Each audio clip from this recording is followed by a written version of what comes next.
Tadbirkorlar har qanday mamlakat rivoji hamda iqtisodiyot barqarorligida muhim o'rin egallaydi. Bugungi kunda mamlakatimizda sanoatni jadal rivojlantirish, mahalliy ishlab chiqarishni qo'llab-quvvatlash hamda xorijiy investitsiyalarni keng jalb etishga alohida e'tibor qaratilmoqda.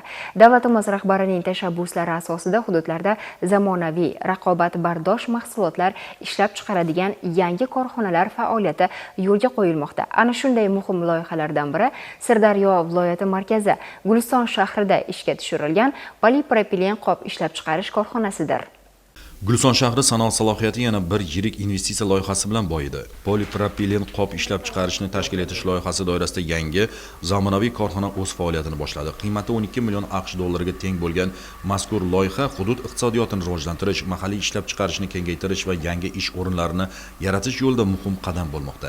Yangi korxonada zamonaviy texnologik uskunalar o'rnatilib, ishlab chiqarish jarayonlari to'liq avtomatlashtirilgan. Bu esa mahsulot sifatini xalqaro standartlar darajasiga chiqarish, ishlab chiqarish samaradorligini oshirish imkonini beradi. Korxonada turli hajm va mustahkamlikka ega bo'lgan polipropilen qoplar ishlab chiqarilib, ular qishloq xo'jaligi, sanoat, qurilish va oziq-ovqat sohalarida keng qo'llanilishi rejalashtirilgan. E'tiborlisi, yangi ishlab chiqarish korxonasi faoliyati natijasida o'nlab mahalliy aholi doimiy ish o'rinlari bilan ta'minlandi. Bu esa Guliston shahrida bandlikni oshirish, aholi daromadlarini ko'paytirish va ijtimoiy barqarorlikni mustahkamlashga xizmat qilmoqda.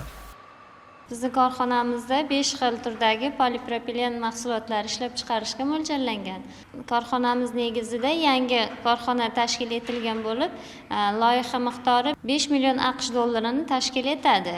Korxonamizda umumiy ishchilar soni 160 kishini tashkil etgan bo'lib, ulardan 60 tasi yangi korxonamiz tarkibida ish faoliyatlarini olib bormoqdalar.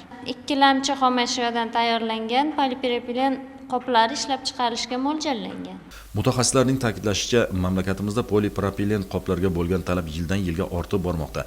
Yangi korxona ushbu ehtiyojni mahalliy mahsulotlar hisobiga qondirish, import o'rnini bosish hamda mahsulot tannarxini pasaytirishga xizmat qiladi. Shu bilan birga, kelgusida ishlab chiqarilgan mahsulotlarni xorijiy bozorlarga eksport qilish imkoniyatlari ham mavjud.